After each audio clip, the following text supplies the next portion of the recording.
Coming up on the British TV watch list. When you layer family histories onto that geography, the mysteries get genuinely complex. A murder in the present has roots in something that happened decades earlier. From cozy mysteries to intense police procedurals, we talk about the characters, performances, series, and episodes from your favourite British TV shows. Hey, welcome to the British TV watch list. I'm Michael T. When was the last time a TV show made you feel like you actually lived somewhere? Not just visited, not just watched on TV, but lived there. You knew the streets, you recognized the faces, you understood why people behaved the way they did. That feeling is rare, especially for TV. It's the kind of thing that separates good television from great television. And it's exactly what Shetland delivers season after season. Today I want to talk about why Shetland works. Because there's a reason this show has run for 10 seasons, going on 11, and still has people coming back. 3 things come to mind: the writing, the format, and the community. Take any one of those away and you got a different show completely. Put them together and you have something rare. Let's start with the writing, because that's where everything begins. I've said it before on this podcast, British television has an edge over American television, and that edge is the writing. American network TV has traditionally been built around volume. You used to need 22 episodes, even more if you go really far back, but you used to need 22 episodes for a season. You need time to fill. Now the standard is about 13 episodes per season. You need to keep the machine running. And what suffers? Depth, character, story. British television doesn't work that way. 6 episodes, maybe 8, 10 if you're lucky. That's your season. And that short run forces the writers to make every scene count, every conversation, every look. Shetland is a masterclass in that approach. The writing is precise. Nothing is there by accident.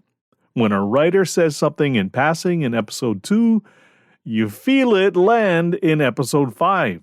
The writers trust the audience. They don't put a character's feelings in a speech that tells you exactly what to think. They show you the moment and let you sit with it. Think about how rare that is. Most television, British or American, tells you how to feel. A character looks sad. The music swells. A big moment lands and the camera holds on a reaction for 5 seconds too long. Shetland doesn't do that. It gives you the scene and it moves on, and it trusts you to carry what you just saw forward into the next episode. The show grew out of Anne Cleeves' novels. Cleeves is a crime writer genuinely interested in why people do terrible things.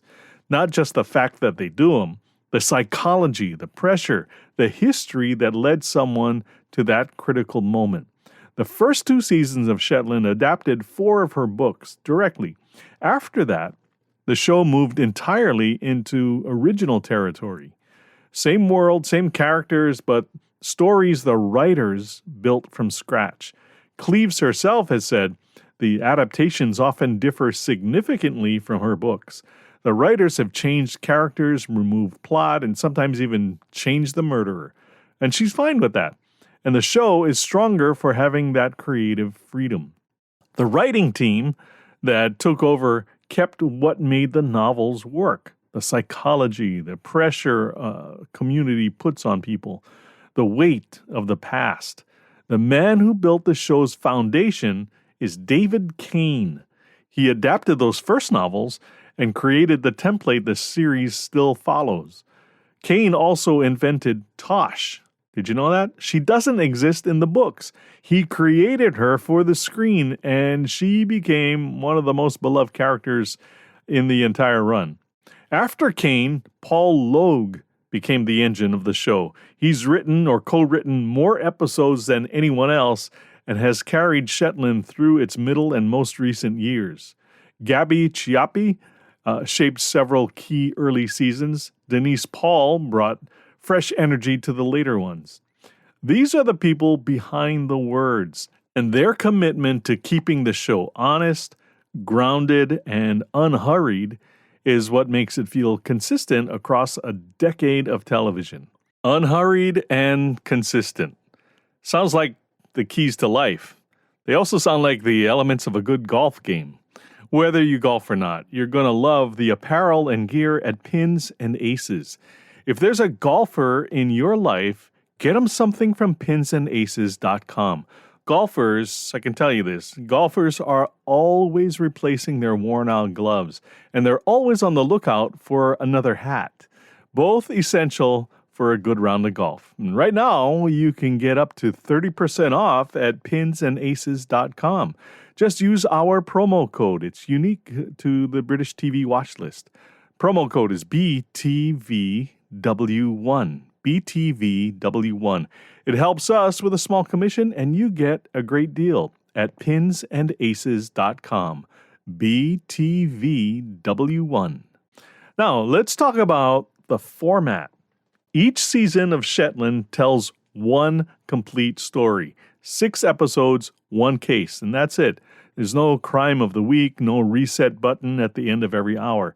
You get one deep, single mystery, and the writers have room inside that structure to develop it properly. They can take their time with suspects.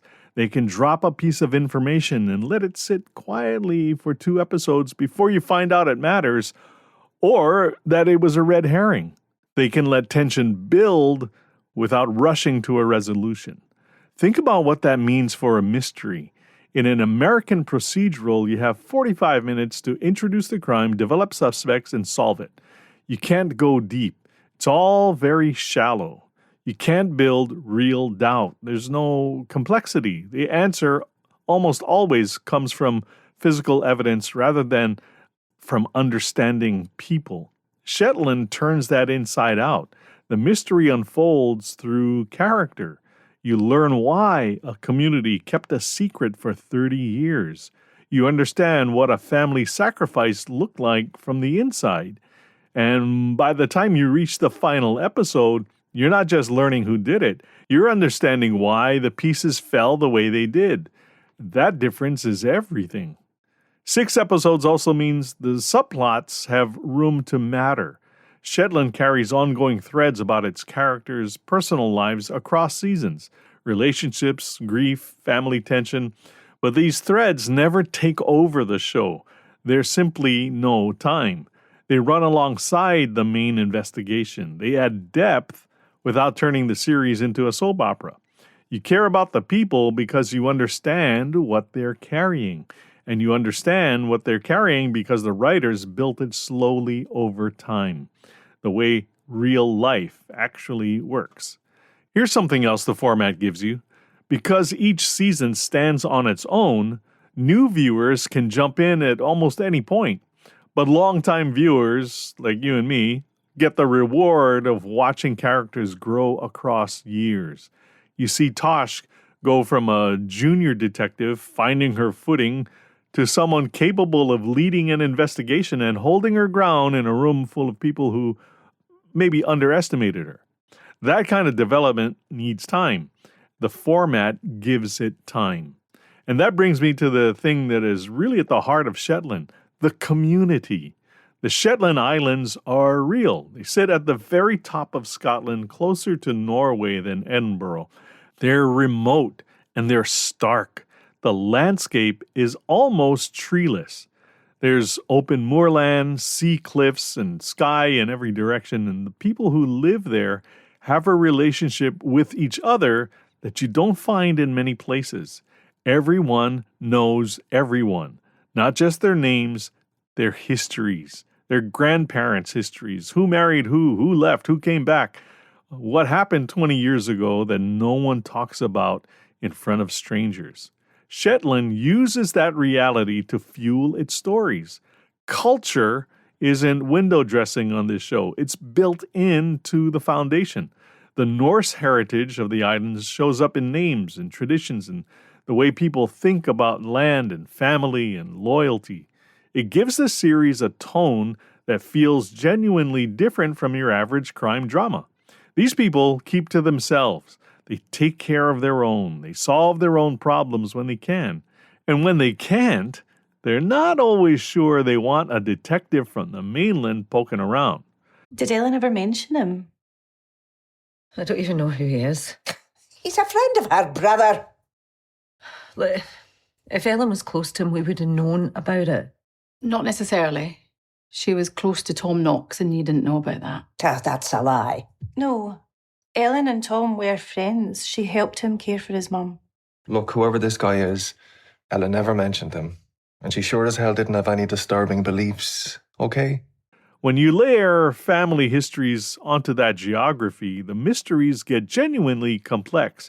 A murder in the present has roots in something that happened decades earlier. A secret one family kept becomes a wound that the next generation has to live with. The writers understand that in a tight community, the past affects the present. As a result, crime and plot twists have a feeling of depth that few TV shows can muster. And the cast brings it all to life. Douglas Henshaw led the show for 7 seasons as D.I. Jimmy Perez. He gave the character this quiet, worn quality. Perez was a man who understood the islands because he was shaped by them. When Henshaw stepped away after season 7, a lot of fans weren't sure the show could survive. Ashley Jensen stepped in as D.I. Ruth Calder, starting with season 8. Calder was sharper and more guarded than Perez, with her own complicated relationship to Shetland. Jensen brought a completely different energy to the lead role without asking you to forget what came before. The show kept going because the writing and that world were strong enough to hold a new character at the center. Speaking of strong, did you know that bamboo is one of the strongest natural materials on Earth? And it's not wood. It's actually a grass. The bamboo fibers are smooth and naturally moisture-wicking. It's kind of a miracle plant, really. Cozy Earth takes the premium viscose from bamboo and turns it into premium, soft, comfortable shirts and clothing. And right now, you can get up to 30% off when you use my promo code at CozyEarth.com. Just enter BTVW1 when you check out. It helps us with a small commission and you get a great deal. That's CozyEarth.com. Use code BTVW1. And then there's Tosh. Alison O'Donnell has played DS Alison Tosh McIntosh since season 1. 13 years. She's been the emotional constant of the show in ways that don't always get enough recognition. Tosh started as that junior detective, learning the work under Perez. She grew into a fully formed officer with her own moral compass and her own way of reading people. O'Donnell played every step of that journey with patience and honesty. She recently announced, though, that she'll be leaving Shetland after season 11. It almost feels like that emotional moment when your firstborn leaves the nest for college and beyond. She described the role as the greatest gift an actor could hope for. We are definitely going to feel her absence. But that's what Shetland earns, these moments of real weight. It earns them because the writing built the characters carefully. The format gave the stories room, and the community made everything feel grounded in something true. There's one more thing worth saying about what Shetland gets right. The show never tries to be more than it is. It's not chasing big movie moments. It's not piling on subplots to look complicated. It's doing one thing and doing it completely. One island, one team, one story at a time. And it pays off every season. The show knows what it is, and it commits to it fully. If you haven't watched Shetland, start with season 1. Let the islands work on you. It's on BritBox in the US, Canada, and Australia, BBC iPlayer in the UK. All 10 seasons are there. Season 11 is on the way. Shetland is what great television looks like. Hey, before we go, I want to say how's it and aloha and hello to our listeners in Burbank, California, USA, Terre Haute, Indiana, and Wellington, New Zealand. We got more and more listeners in Australia and New Zealand. And make sure you check out our episode featuring that region. And if you want to support this podcast, we would love if you do. Check out our Patreon site. Your support means huge differences and just means everything. You can support us also by shopping at Cozy Earth and Pins and Aces. Use our promo code BTVW1 to get as much as 30% off when you check out. All right, that's a great deal. That's it for now. Thanks for listening to the British TV Watch List. Till next time, cheers. The British TV Watch List is written and produced by Michael T. in Honolulu, Hawaii. Remember to subscribe, like, and share. All rights reserved. Copyright 2026. Michael T. Media.